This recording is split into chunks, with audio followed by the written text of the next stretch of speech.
Have you ever wondered how your sales performance compares against your competitors and peers? The B2B Sales Benchmark Report provides the definitive guide to what success looks like in 2021. See how you compare in terms of win rate, sales cycle, average deal value, relationships, and engagement. You can see the results and get the full report at ebster.com/B2B-sales-benchmarks.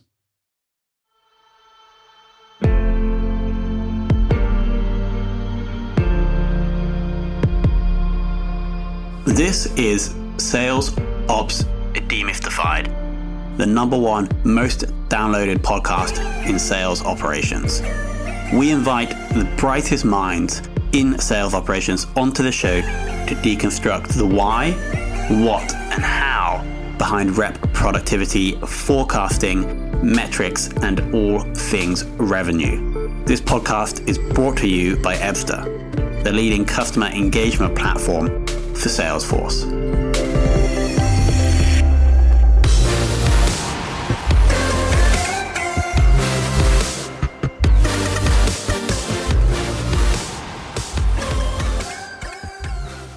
Hello and welcome to a brand new episode of Sales Ops Demystified, and I am enthralled to welcome probably the most esteemed and experienced sales operations ninja that we've had on the podcast.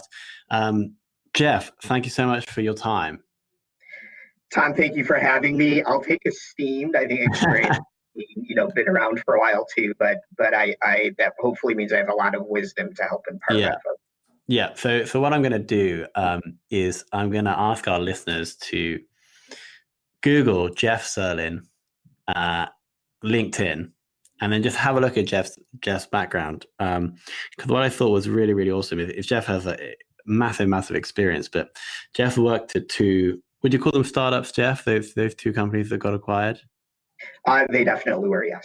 Cool. So Jeff has spent a number of years at startups in a sales operations role or sales operations related role that both got acquired by massive businesses, IBM and Oracle. He's currently the global director of sales operations. I am the global head of both sales and support operations. Sales and support. I have a team of close to 25 folks right now. So our mandate is a little bit bigger than some typical teams, but yes, it is that global head of operations. At Intercom, we haven't mentioned that yet. This fantastic messaging business. So we're going to go through standard questions. We might divert slightly. I'll try and keep us aligned, but I think there's going to be a wealth of knowledge for everybody here. So I want to kick off, Jeff, with our first question that we start every podcast/webinar with, which is, how did you get into sales operations? That's a good question. I actually took a couple notes because I have to kind of guide myself with that path. I did not go to school for it. I did not apply for the jobs. It just kind of happened. My first role out of school, I was an industrial engineer, was working for General Motors. But my first job was basically a new group, a new team, and they pointed to a problem and they said, go fix this. It was me and a manager, and we figured out how to fix this thing. And the details aren't important, but we had to apply some creativity and innovation. We had to bring some data analytic and kind of data competencies to some various engineering teams. We had to pull stakeholders together to get them to agree on what that big global optimization was, as opposed to a whole bunch of folks doing things at the local level that maybe didn't end up building a really good, well-built car. So we drove a lot of change. And in many ways, I described that first job as just fixing something, making something better, which is how I describe what operations is. I ended up going to, sorry? Yeah, I just said it interesting. I'm just a general comment. Continue. Yeah, it was, looking back, even though it was automotive, it was still, I think, operations. I went back to school. I joined a consulting firm, did supply chain procurement consulting. Consulting was not for me for a number of reasons. And then I made my way out to Silicon Valley almost 18 or 19 years ago. My first role was biz dev. I was doing partnerships with folks. I was a product manager. I was a solution consultant and built that team. And there was not a thing called sales operations back then. And I was the person that said, well, geez, shouldn't we manage our pipeline somewhere? So I started with an Excel spreadsheet and just did that. I was the one that said we can be a little repeatable on our sales processes and how we do demos. And I just started writing some flow charts and some stages and figuring out how we should execute deals.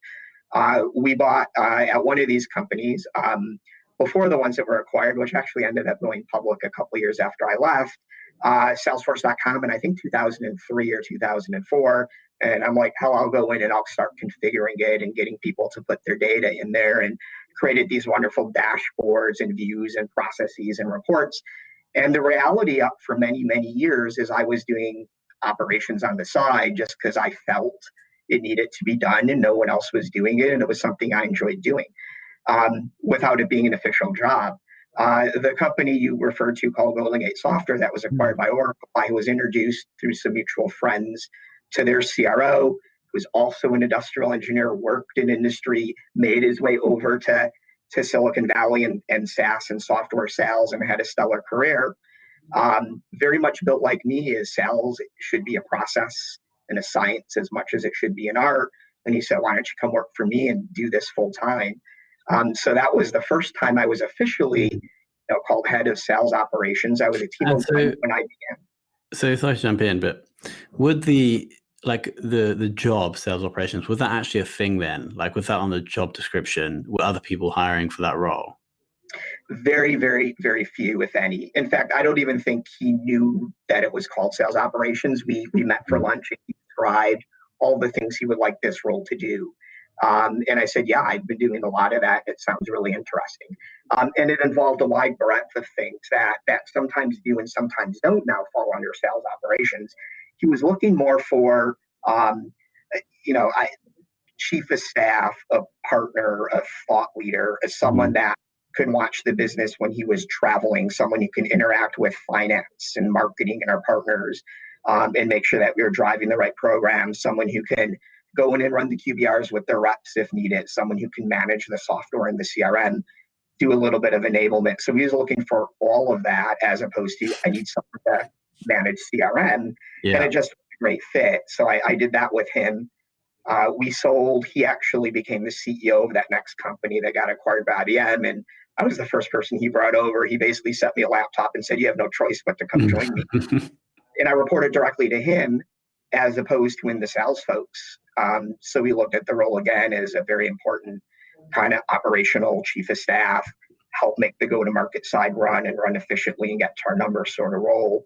And then from there, it started, I think, at that point of time, people specifically hiring earlier, knowing that even a 20, 30, 40% company that's really trying to accelerate go-to-market can use that sort of skill set.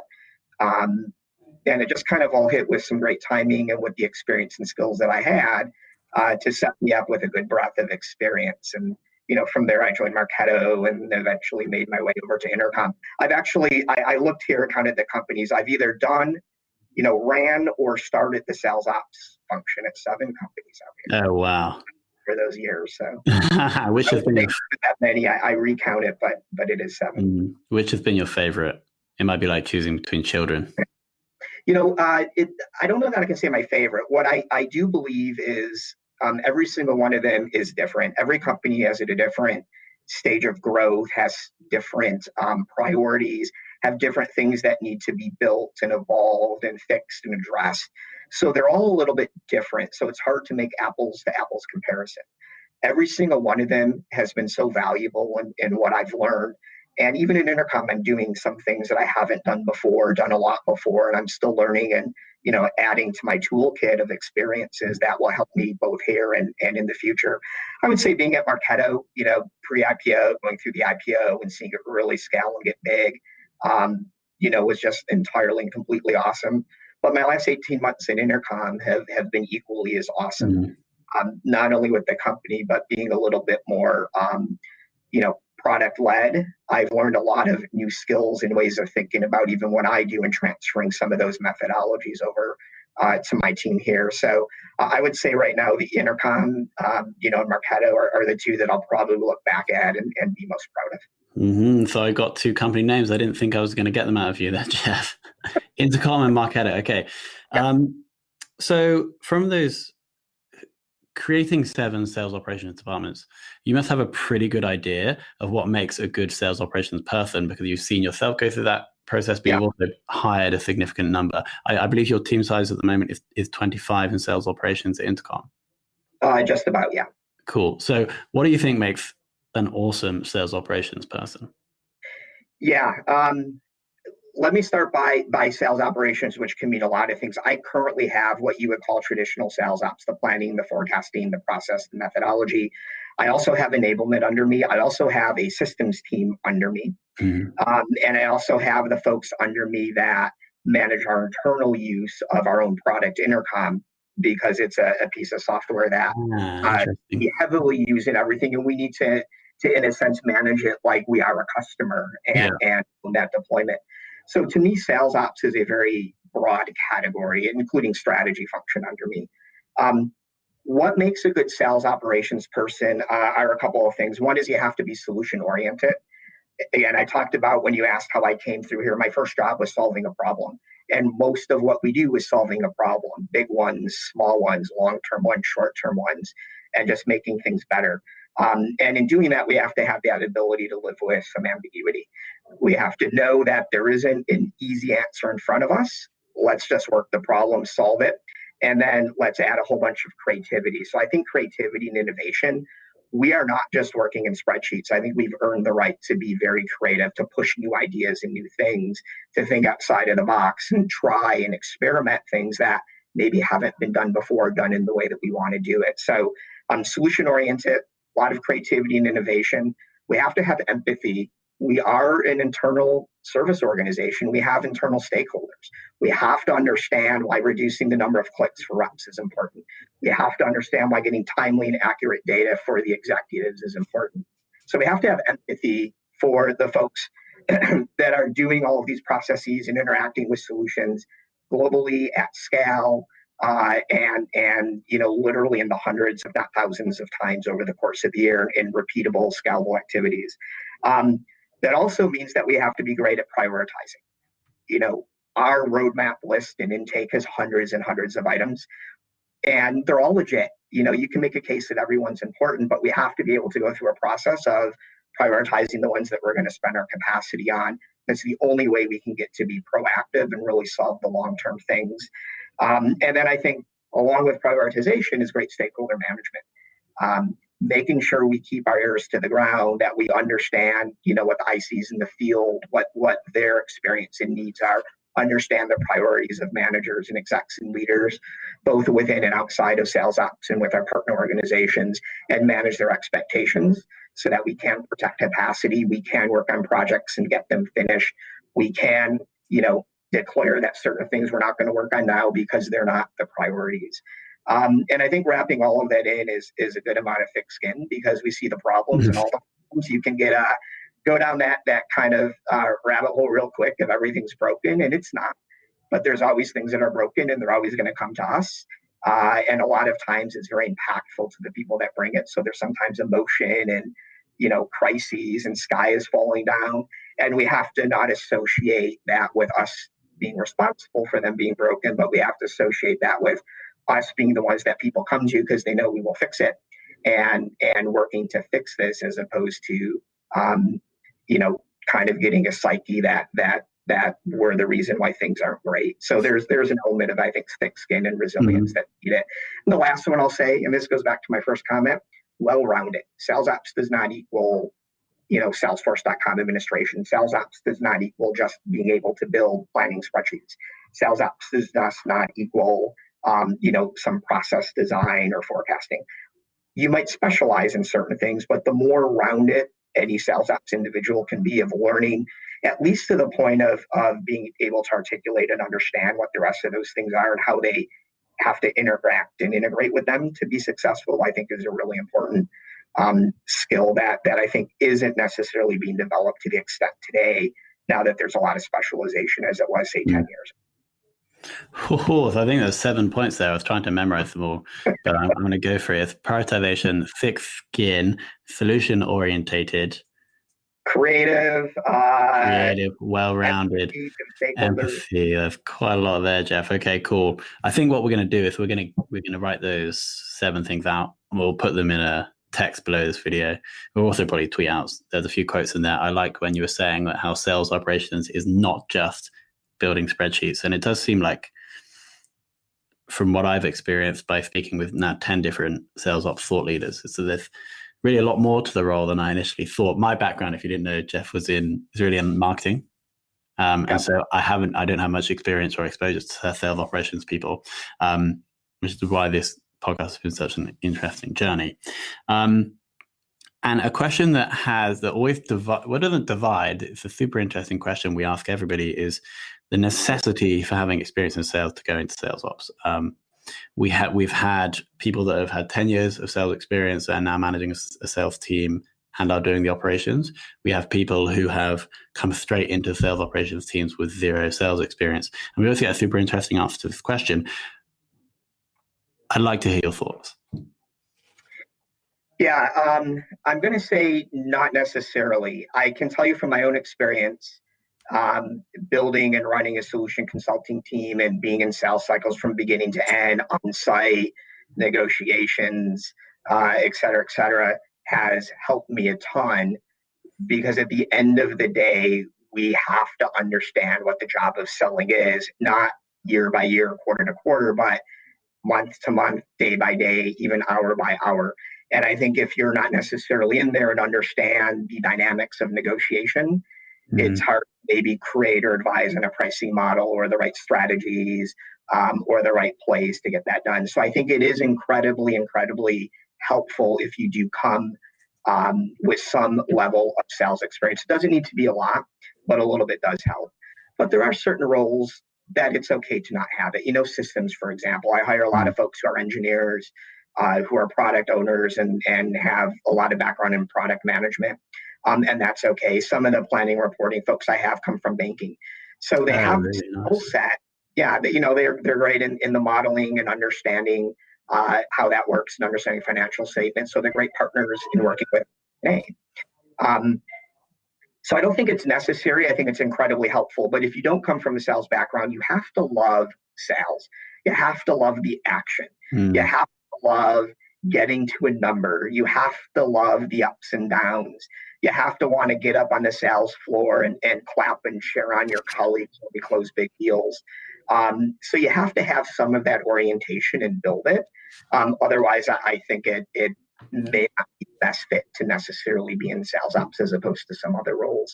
So it's helpful. I think it's great if you have it. It's not necessary for certain roles, but you have to learn how to become and think. You have to have the passion for the deal. Totally. I think that's a really good answer. Their number, period. Yeah. So what number does the sales operations team at Intercom have? I carry the whole global number. I have a merged comp plan. My quota is the same as the rest of the sales executives here. And it is a leverage plan. It's not like 5% of the plan. All of my managers and above also have an element of variable compensation, which is also tied to that global number. Cool. So there's you as the global director of sales operations. Yeah. Has you carry the total revenue number? Okay. And I'm also assuming that the VP of sales also has that number as well. They do. Yep. This is super interesting because I'm not sure if we've had that before. So I'm going to write that down. Okay, cool. Shifting away from that, current sales operations technology stack. Yeah. Again, I wrote down a little bit of a list. I don't know that I'm going to throw out a whole bunch of names, but I'm asked this a lot. And I think the first thing I'll reinforce again is that our job is to solve the problem and fall in love with the problem and not necessarily the solution. And I lifted that quote from our chief operating officer who said it at a staff conference, fall in love with the problem, not the solution.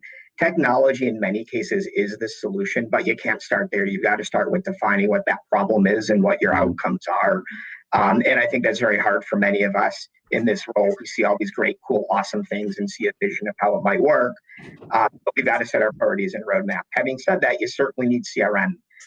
sales acceleration, outreach and sales loft, those sort of tools, I think are just absolutely critical, and everybody needs one to efficiently move leads through the middle of the funnel.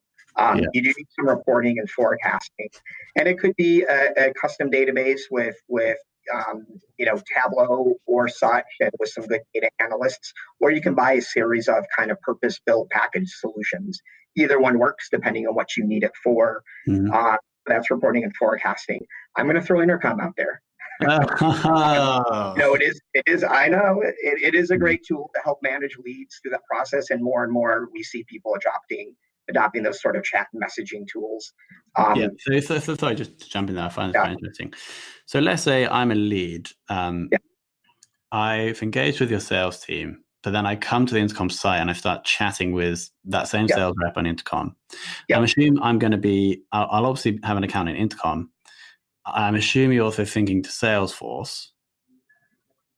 So, you will not have an account in Intercom. You don't need an account in Intercom to utilize the chat for people that are using it. True, but if I've given you my email address, I'll be I'll be contained in Intercom, right?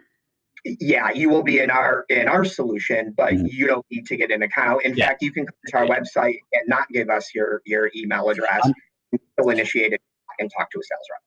I understood, but for you guys internally, so then I'm going to be interacting with that salesperson through Intercom, but I'll also presumably have a record in your Salesforce org, right? Yes. Cool. And so I can have the interaction, the deal can essentially be closed and then updated in Salesforce. No, we do. Those systems are integrated, so the data does flow back and forth. Let's take this scenario in which you came in via a campaign and your name is in our CRM Salesforce and the sales rep is working with you, and then you may have came to the website as well and you chatted in. We know that you were working with, through our ABM technology, that specific rep, so it gets routed to that person's inbox. And to them, when they look at Intercom, it's like looking at an inbox as you would in mail or other things, and they can start in that conversation. And then it all gets recorded together in CRM, just like phone calls and other things do in there as a channel of that communication. So it all does roll up to that account person and opportunity record in Salesforce. Yeah, and let's do a big shout out to Intercom. Actually, I'm not sure if you're still running this, but you did have a startup plan where you got some level of discount, but you have to apply for it, right? We do. We still have it. It's called the early stage program, and basically, newly founded companies that have below a threshold of revenue or funding or years of since they were founded, that can use a lot of Intercom for that early stage introductory price against certain time thresholds and usage thresholds. Yes, a ton of folks come in there, and it helps them get started. And extremely powerful, such a sweet product. So highly recommend anyone, regardless of whether you're early stage. Cool. Okay. So sorry, we got slightly sidetracked there. We were just talking about the tech stack, and then we mentioned Intercom, and then I jumped in, but I'll hand back over to you. Yeah, I think just to round it off, there's a whole bunch of things, and I wrote the word here, foundational. Depending on where you are in your stage of growth in your programs, you may need lead discovery and enrichment. You may need lead routing. You may need, activity integration, so it automatically logs into Salesforce.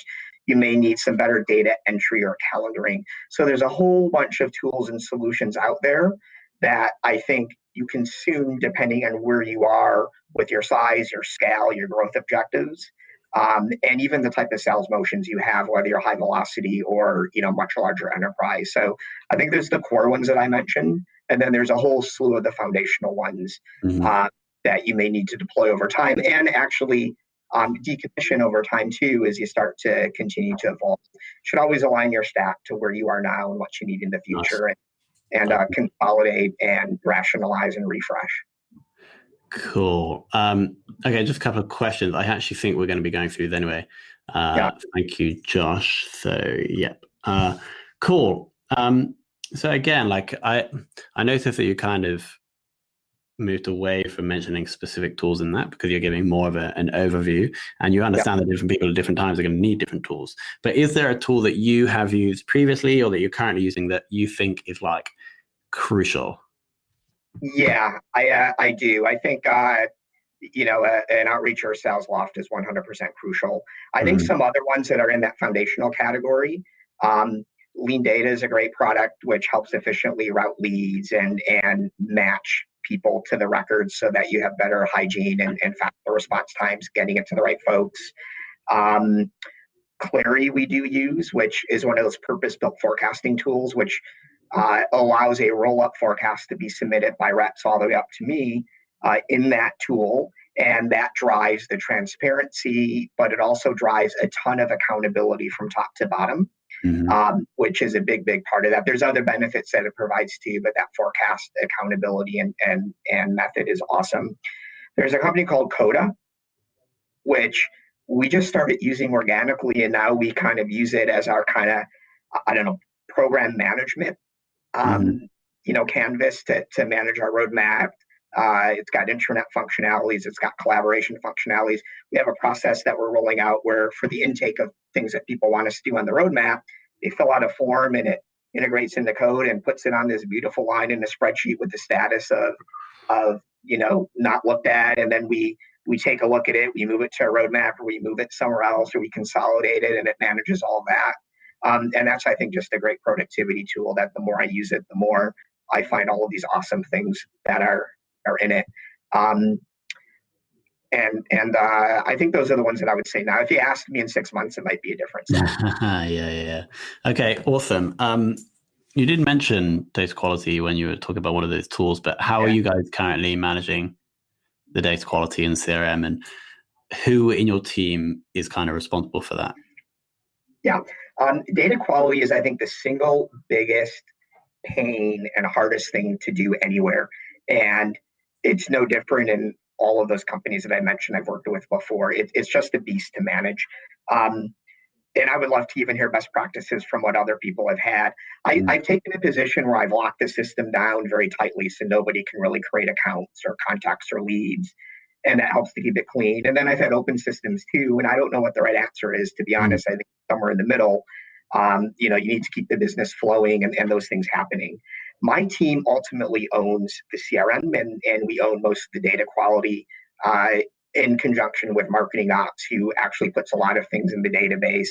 We jointly work together on the kind of mass aggregate enrichment tools and the cycle and the cadences for doing those, and also the rules for when we put new things in there of what it should do and what it should trigger. My team puts together, and this is something we're actually going to be working on a lot more this year, the rules of how we should create, what fields are mandatory, which ones we don't need to worry about. So let's not even ask for them and get better data quality. Rules around naming conventions and hierarchies and all of those things. So ultimately, my team drives it. I would maybe take 2 minutes. There's a thing that when I was consulting, not in sales ops, we created a methodology called DIRT. And we were deploying big ERP advanced planning systems at big semiconductor companies. And that stands for Data Integrity Response Team. And I used a little bit of that. I haven't launched that at Intercom yet, but really that's the data governance. And I think data quality only gets there is maintained with governance. And that's having all the stakeholders who are responsible for putting data into the system, but also keeping it clean so that you can align on definitions, what fields we use, the process, what rules we have. And it also includes then the documentation of how we want it to be managed. It involves the enablement and management of the rules of engagement so that once it's clean, we make sure it's clean. It involves jointly identifying areas that we might want to jump into and fix. And so you can run a bunch of mini projects. I think that by putting it into a little bit more of a stairco or a more formal framework, because understanding how important it is, and it truly is so important for everything that you do and go to market, that you treat it like it's a real project, like you're implementing CPQ, and then you just start to get a handle on it. So I think it's governance, it's data model, it's documentation, it's definition, it's ROE, and then it's forcing those and controlling those through enablement and other things that you can do in the system and management oversight. So that would almost be like a separate project team within your sales operations team. It would involve several people on my team. And I would appoint, and again, I haven't implemented that here yet, someone to be basically the chair or the lead person from my team. Cool. And you think that person would be you, or person would be someone else? Someone that works for me. Cool. Okay. And so I might have mentioned this, the biggest challenge that you're currently experiencing in your role? Yeah. Intercom, when it was founded, was 100% self-service business, meaning customers came online and they went through a purchase flow, and they're all month to month. There was no contract and no negotiations, and it's still phenomenally important and great part of our business. And Intercom got really big doing that, and then came a direct sales team and performance, demand gen marketing, and it's been here for about 3 years or so, maybe a little bit longer. So the biggest challenge here is all of the systems and processes and methodologies were designed for a world which was that kind of online purchase flow, self-serve, no sales model. So redoing in some cases and shoring up those foundations so it works when a person is selling to a person, when it's a multi-year contract, when it's negotiated, when someone's not going through that online model is, I think, the biggest challenge of evolving all of the go-to-market systems and processes and ways of doing business on top of a very successful business that we don't want to harm in any way. But where there's challenge to me is where there's fun. I like to be a builder. We talked about a little bit before when we were prepping, and this involves a lot of building and a lot of change and a lot of innovation and new things that we're driving into the business. But almost everything that we're doing is revolving around bringing the business up to be able to handle as efficiently sales-led deals as we currently do with the self-service online purchase flows. Yeah. So I just want to dig a little bit deeper into that. So you said about 3 years ago that Intercom ramped up their kind of direct sales team. Yeah, more or less. Cool. And you joined just over a year ago, a year and a half. Yep. Cool. About 18 years ago. Cool. When you joined, how many people were in sales operations, if any? When I joined, there were, I want to say 5 or 6. Cool. Okay.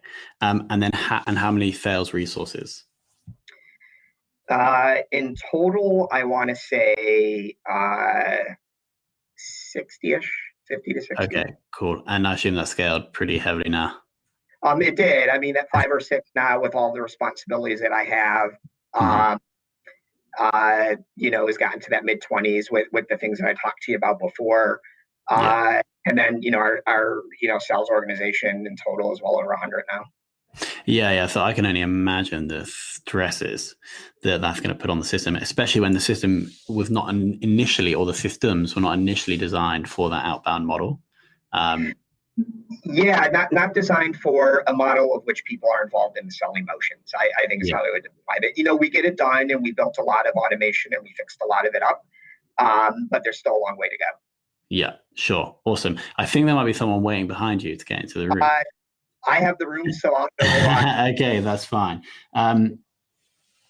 Cool. So we kind of rounding stuff out now. This is a super interesting question that we ask every single person that comes on, and it's about, is there a single metric that you could use to judge people in the sales team? If so, what is that metric? I don't think there is. I think that, we always measure to, quote attainment and to getting to the plan, which needs to be there. I think that it's a depends question. I think if you are a high velocity business, and we do have that here, that you measure a different set of metrics, first response time, a lot of activity-based metrics, a lot of daily management. Are we doing the things in the right order, the right cadence, the right volume that we need to drive the outcomes? If you're in much more of an upmarket or enterprise business, you're looking a little bit more at ARPA. You're looking at kind of the big activities and the gates and the important things that you should be doing within a sales cycle, along a more traditional methodology of discovery and due diligence and negotiations.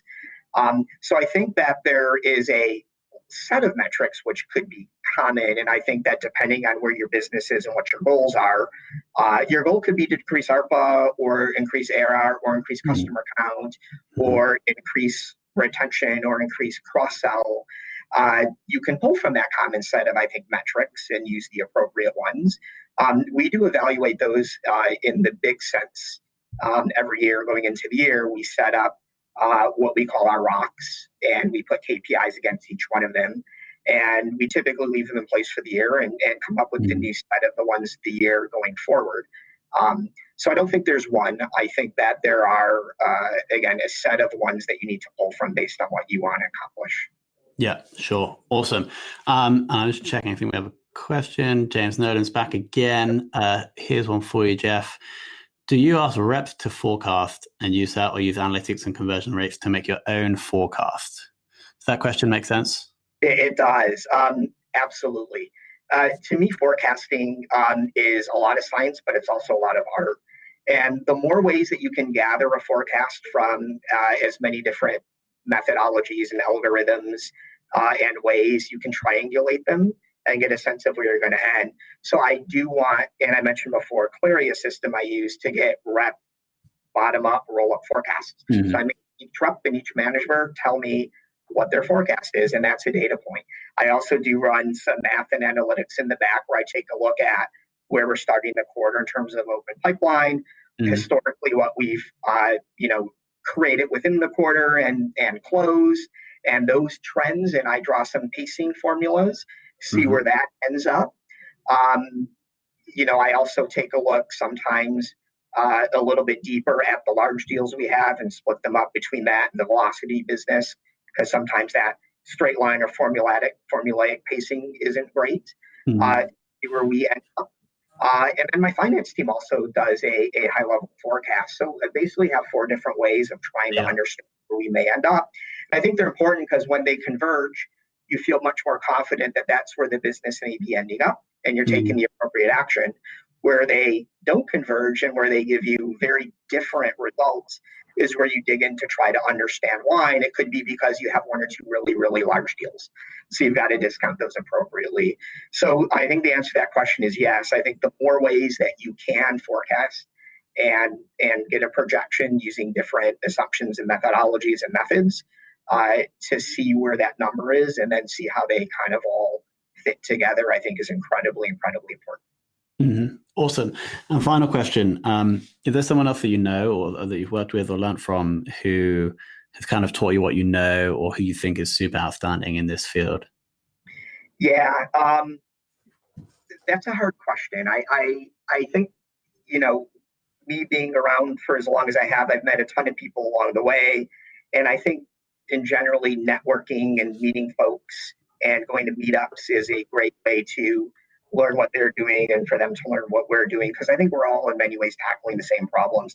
So I have a network of folks that I rely on and, ask questions and text all the time to see what's going on. I think that because when I started this, there was really no one to really teach me is the mentors and the people I looked at were the people that gave me the opportunity to kind of jump in and solve these problems and then the empowerment to do so. The person at those 2 companies named Pat Quirk was one of them who really gave me, that chance to kind of go in and be an operations person and elevate its importance so that I can get things done. And then I would say Bill Binch, who was the, SVP of sales at Marketo when they were less than $1 million, who took him, public and over $200 million, who I'd known before I worked for him. But from him, I really learned, I think from as much as any leader, high velocity SMB sales and how to manage a sales team at scale. And, both of those things are incredibly invaluable to me. And then there's probably a long list of people I can rattle off. But as I mentioned before, in this role, we always need to be learning. We're always going to find new problems that we have to figure out how to solve. So engage, building a network, going to meetups, going to conferences that are really organized around sales ops. Even I've taken my team before and we've gone from other companies that are around the corner, down the block. Nice. 2 teams have totally just met up and spent half a day together, to hear war stories. So yeah, keep learning. Okay, Jeff, we've come to the end. Let me just check the questions. I think we've answered all of them. Josh, yeah. There are 3 things I've written down here, Jeff, that I really liked. First is, and this is not just sales ops, it is kind of general, but fall in love with the problem, not the solution. I think that keeps you focused on the reason why you're actually there, right? And not biased with some pretty spreadsheet or system you made. And again, that quote is from our COO, and I think it's great. So we'll read it further out there, but yeah. Not Jeff's own quote from the COO. Correct. Sales operations people are not just doing spreadsheets. I like that one for its simplicity. And then this is super interesting is you don't necessarily need the experience in sales to be effective at sales ops, but you need the passion for sales, passion for the deal. Yeah. Those three things I really liked. Jeff, thank you so much for your time. I really appreciate it. Thank you for having me, and thanks everyone for listening.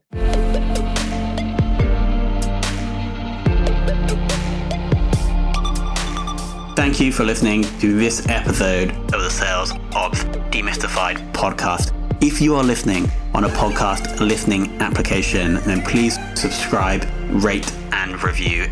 And if you have any questions about the show, if you know a guest, or if you have any questions about sales operations, just hit me up at tomhunt@ebster.com. That's tomhunt@ebster.com.